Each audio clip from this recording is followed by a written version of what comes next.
Bonjour et bienvenue sur ce nouvel épisode de l'écriture d'un roman. Alors comme d'habitude, je vais aborder avec vous les problématiques que je rencontre autour de l'écriture de mon roman L'Inde de Suraj. Le but de ce podcast est de partager mon processus créatif littéraire en train de se faire. Pour ça, je m'enregistre quotidiennement après chaque séance d'écriture. Ceci est donc la retranscription spontanée, mais non pas exhaustive de mon travail, avec mes différentes techniques, mes doutes et mes questionnements. Bonne écoute à vous! Le lundi 25 mai 2020. Alors je m'excuse s'il y a du bruit, il y a des travaux juste dans la rue en bas de chez moi, donc vous risquez d'entendre quelques petites interférences sonores. Plutôt que de relire à voix haute comme j'ai fait la dernière fois, parce que je trouve que ça permet mieux de voir quelle musique avec laquelle on écrit, je vais plutôt lire dans ma tête, ça ira plus vite. J'aime bien la scène d'entrée. Je commence par l'histoire qui est parallèle au Gotul, donc une de ces petites scénettes qui se distillent tout au long du récit, et je l'avais mis un peu plus tard, à la base, mais en fait elle est beaucoup plus forte que celle que j'avais mis à sa place au départ, donc j'ai préféré les échanger et celle-là elle est beaucoup plus percutante. Je trouve qu'elle marche bien, on est tout de suite dans l'ambiance, donc ça commence plutôt pas mal. Moi en tous les cas ça me donne envie de lire la suite. Je viens d'enlever la coupure entre le chapitre 1 et le chapitre 2 parce qu'il y a une alternance de scènes qui ne se passent pas au même moment. Et c'est bizarre cette coupure qui arrive dans cette alternance. Je pense qu'il faut que j'aille jusqu'au bout de l'alternance pour changer de chapitre, sinon ça fonctionne pas bien.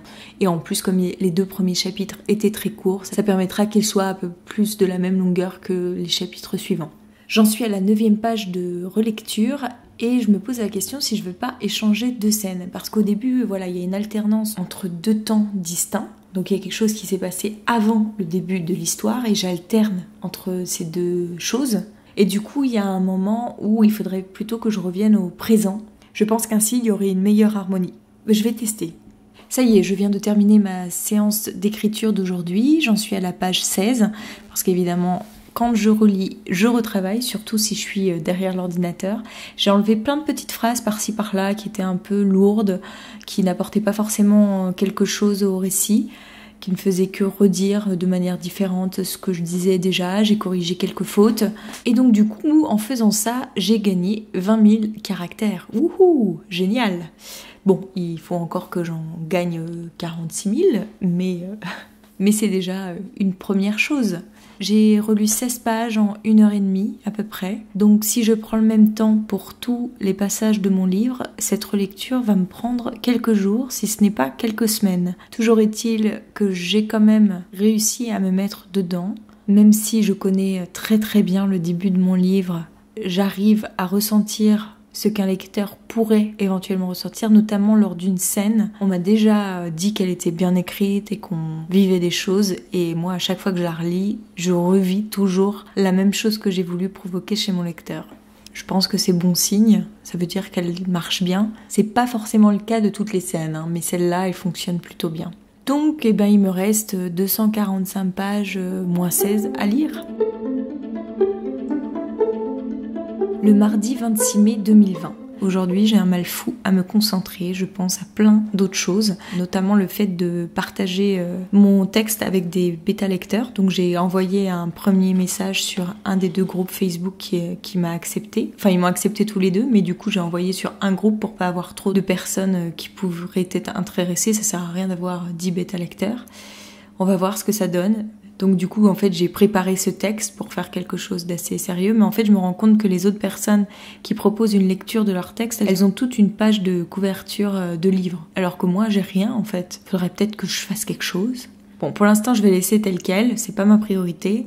Si j'ai aucune réponse, je vais proposer mes services en tant que lectrice. Et puis peut-être qu'en échange, on pourra lire mon texte. Après, ça serait bien que je vois un petit peu ce qui se fait, ce que les autres auteurs écrivent, parce que j'arrive pas du tout à me rendre compte comment je me positionne par rapport à d'autres auteurs débutants. Toujours est-il qu'aujourd'hui, je suis en train de relire, je suis arrivée à la page 40. Mon texte, je le connais tellement bien que j'ai de plus en plus de mal à rentrer dedans.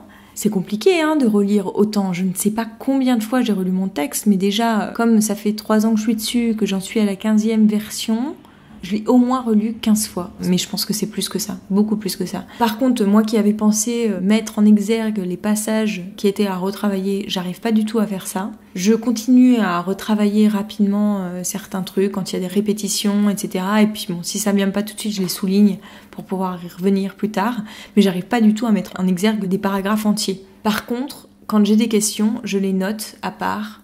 Donc soit je les poserai à des bêta-lecteurs, soit je vais moi-même déterminer les réponses. Donc là, j'ai déjà 2 questions que j'ai notées. Un passage que je me demande si je ne dois pas l'enlever, parce que au début, je crée un petit suspense autour d'un truc, et en fait, ce suspense, je l'exploite pas dans le roman. Alors, est-ce que je peux pas le laisser tel quel, parce que c'est un suspense tellement minime que sur le moment, ça peut créer une question chez le lecteur, mais comme il est tellement minime, il va sans doute l'oublier et puis ça va passer crème pour la suite du roman. Mais bon, du coup, il y a quand même une incohérence dans l'écriture. Je pense que quand on crée un suspense, il faut dire par la suite à quoi ça correspondait.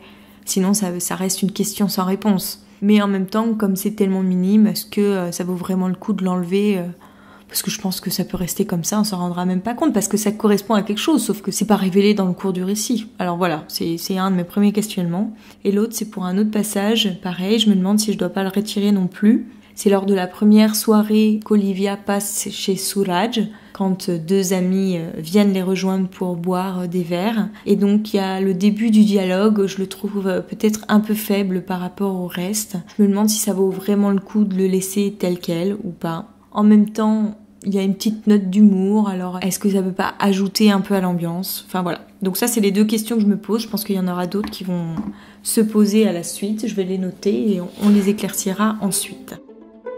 On va s'arrêter là pour aujourd'hui et je vous donne rendez-vous mercredi prochain pour un nouvel épisode. Si vous avez aimé, n'hésitez pas à vous abonner ou même à partager. Et pour échanger avec moi, ça se passe sur Instagram où vous me retrouverez sous le nom d'Aurélia Horner, tout attaché.